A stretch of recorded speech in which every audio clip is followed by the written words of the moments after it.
Good morning The British and welcome Columbia back Institute to your of Technology morning news. acknowledges that our campuses are located on the unceded traditional territories of the Coast Salish nations of Musqueam, Squamish, and Tsleil-Waututh. From the Broadcast Center at BCIT's Burnaby Campus, this is All Talk Radio.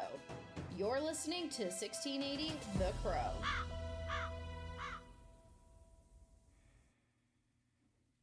Good morning and welcome back to your morning news to 11. My name is Grace Chen, and here is what is making headlines this morning.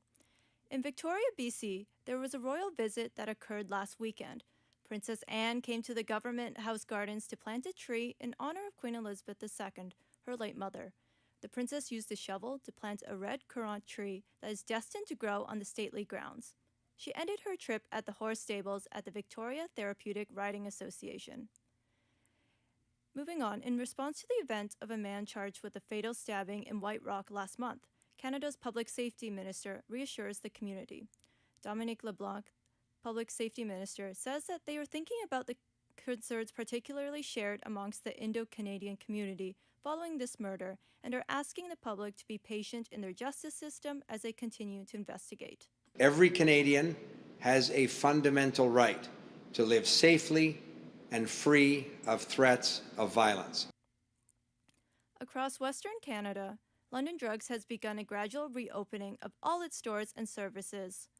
Following a cybersecurity incident, the President, Clint Malman, has begun the process of allowing stores to slowly transition back to opening securely, safely, and orderly, according to Brenda Molina Navidad from the Canadian Press. The pharmacy chain says it's taking the time with each store to ensure systems are working and ready to serve customers.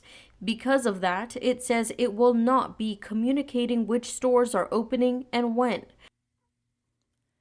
Red Dress Day that happens every year on May 5th is observed annually to bring awareness to missing and murdered Indigenous women, girls, and Two-Spirit people in Canada.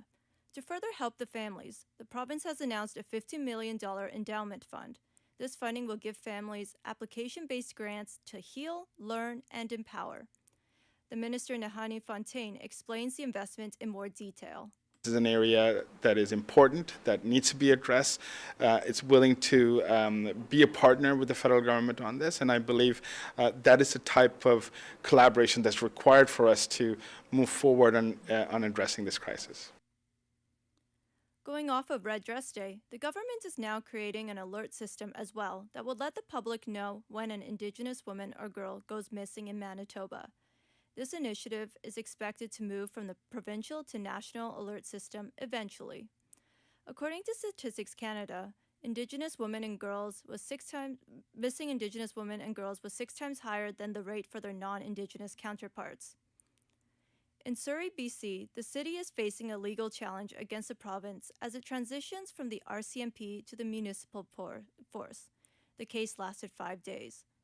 Lawyers for Surrey claim that the province does not have the right to force them to change into a municipal force without giving sufficient funding beforehand. Lawyers for the government say it is what is best for the residents. Moving on internationally, the Hamas-Israel conflict that started back in October is sparking campus protests across America. At Columbia University and New York University in New York, pro-Palestinian protests have overwhelmed the campus space the past week.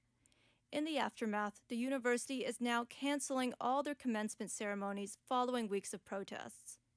The smaller school-based ceremonies, however, will continue. Dave Packer from The National described the political chaos happening on campuses in New York. New school president Donna Shalala said pro-Palestinian protesters were camped in the lobby, blocking access to one of the dorms. Moving on to arts entertainment. In New York, the Pulitzer Prize celebrating excellence in journalism and the arts will be awarded. This is text journalism's biggest day of the year. This award highlights some of the biggest stories created. Winners and finalists in 15 journalism categories will be revealed by the Columbia University-based Pulitzer Board Monday. Cut your clip. Okay. Additionally, work in the categories of book, music, and theater will also be honored. Julie Walker from The National explains the rollout of the event. Moving on to weather, as of this Monday morning in Vancouver, the conditions... Stay tuned for more on BCIT's 1680 The Crow.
sports on 1680 The Crow. Good morning, I am Keenan Shagaskis, and this is your sports update to 11:10. With the first round of the NHL playoffs wrapped up, the schedule for the Vancouver Canucks series with the Edmonton Oilers has been released. Game 1 will be on Wednesday, with the puck drop scheduled for 7 p.m. at Rogers Arena. The Canucks won all 4 games against the Oilers in their regular season series. They are the last 2 Canadian teams remaining in the playoffs. Winnipeg Jets head coach Rick Bowness is retiring after 38 seasons of coaching in the NHL. He was the coach of the Jets for the past 2 years, leading them to back-to-back playoff appearances. Bowness was also the assistant coach with the Canucks during their trip to the Stanley Cup Finals in 2011. He is one of 3 head coaches to serve behind the bench across 5 different decades. In his final NHL season, Bowness was nominated for the Jack Adams Award, leading the Jets to a franchise-tying 52-win season. He also coached both versions of the Winnipeg Jets. In international hockey, Team Canada won gold at the U18 World Hockey Championship on Sunday. 16-year-old Gavin McKenna led the way with a hat-trick in their 6-4 win over the United States. McKenna broke the Canadian scoring record in the tournament, registering 20 points across 7 games. This includes the game-tying goal halfway through the third period. Marteau, Akinla, cutting in front, shot, score! He did it again! Gavin McKenna, 3-3 game! The previous record was held by both Connor McDavid and Connor Bedard, who each registered 14 points in the tournament. In the MLB, Alek Manoah made his 2024 season debut for the Toronto Blue Jays. Manoah allowed 6 runs across 4 innings while striking out 6 batters and walking 4. Manoah has struggled in the 2 years since being a Cy Young finalist in 2022. Since then, he has posted a 6.42 ERA across 20 starts. The Seattle Mariners head to Minnesota to face the Twins, who have won 12 of their past 13 games. This series marks the first time Mariners starting shortstop Jorge Polanco is returning to Minnesota since being traded from them on January 29th. Polanco spent over a decade in the Twins organization, playing just under 800 games with the team along with being a one-time All-Star. The first game of the 4-game series is today at 4:40 p.m. Former BC Lions quarterback and Victoria native Nathan Rourke has been placed on waivers by the New England Patriots. This news comes after the Patriots drafted 2 rookie quarterbacks in the 2024 NFL Draft, including 3rd overall pick Drake May. Before being picked up by the Patriots, Rourke was on the Jacksonville Jaguars. Rourke played 23 career games for the BC Lions, but has yet to debut in an NFL regular season game. 32-year-old Canadian Taylor Pendrith has won his first career PGA Tour event. Pendrith won the CJ Cup Byron Nelson with a score of -23, shooting a 67 on the final day and winning by 1 shot over Ben Coles.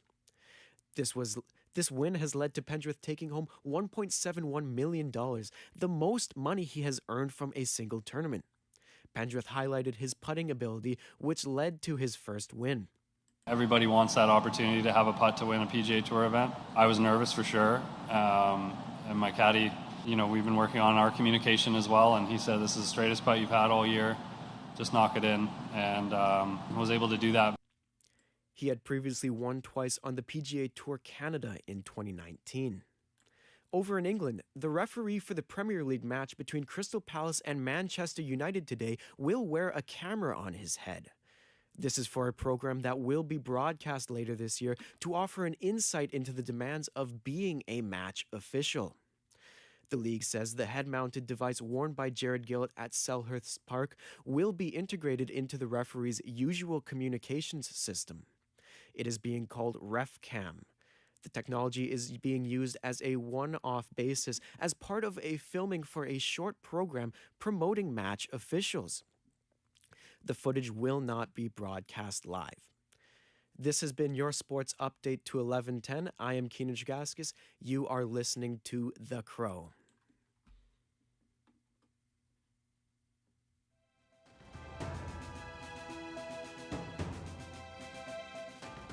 Stay tuned for more on BCIT's 1680 The Crow.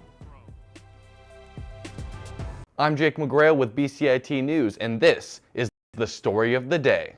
Vancouver is known for a number of things: its natural beauty, its diverse population, and its feelings of hopelessness? That's right, a new Statistics Canada report says that Vancouverites are less likely to have a high satisfaction with their life compared to those in the rest of the province. A big driver for this is the housing crisis. 2/3 of Canadians aged 15 to 29 rent rather than own a home, and those in that age group spend more of their income on housing than any other group. That pinch is felt very strongly in Vancouver, which has the highest rents in the country. Vancouverites are also less likely to have a strong sense of belonging in their community and less likely to feel hopeful for the future compared to the rest of the province. And according to StatsCan, BC as a whole is the least hopeful province in the country, with the number of those hopeful for the future dropping by 15% since 2016. Jake McGrail, BCIT's The Crow. Hello, I'm Anthony Atanesov, and this is BCIT's The Crow. An adaptation of TV's hit series Law & Order has arrived in Toronto. Law & Order Criminal Intent starts tonight, and I'm at BCIT's Burnaby Campus asking you what you think about a Canadian spin-off and whether Toronto was a better option than Vancouver. These are their stories. Toronto definitely is the best place for it. I'm interested to see the subject matter. I love it. I grew up to it. My mom always had it on when I was after school, and I'd always watch it. It's good. I think people are starting to realize that Canada is the place to be, and it's going to be the new metropolitan. It's a place to do it, I'd say. Lots of crime there, and it's perfect for it. More of a city that has lots more crime. We do have crime here in Vancouver, but it's not the same. What do you think about the prospects of having a show like this in Vancouver? Do you think it could be possible? I think it'd be possible, but yeah, we have some sketchy areas that they could film. No. I think the subject matter in Vancouver would be primarily focused on our social issue with drug addiction. So I don't think we have enough rounded kind of topics for a show like Law & Order, whereas Toronto is a larger city with a larger population. Yeah, no, you see those Law & Order little opening scenes. They always do the skyline. You know what? I got to give it to Toronto there, maybe on that point. But yeah, I'd love to see it in Vancouver, of course. I think it would do good either place. There's fans all over Canada. Between those that are hardcore fans and those that tune in every now and then, the general consensus is the same. Having a spin-off in Toronto certainly makes sense, but the possibility for a Vancouver edition is something people want to see. I'm Anthony Atanesov with BCIT's The Crow.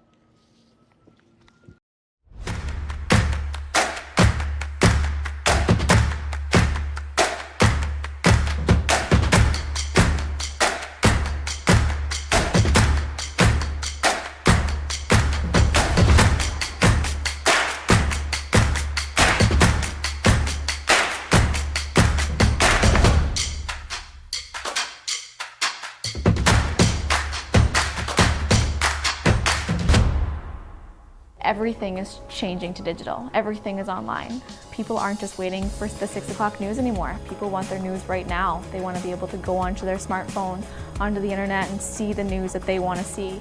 Vancouver is growing at a really rapid rate, the Lower Mainland even, and with the tools that we're given here, we're able to cover all of that. Welcome to BCIT Magazine. I'm Radhika Sikakane. In the program, they really leave it up to you. I mean, the help is there when you need it, figuring out how to use the programs like Premiere, Audition, and figuring out how to use the cameras.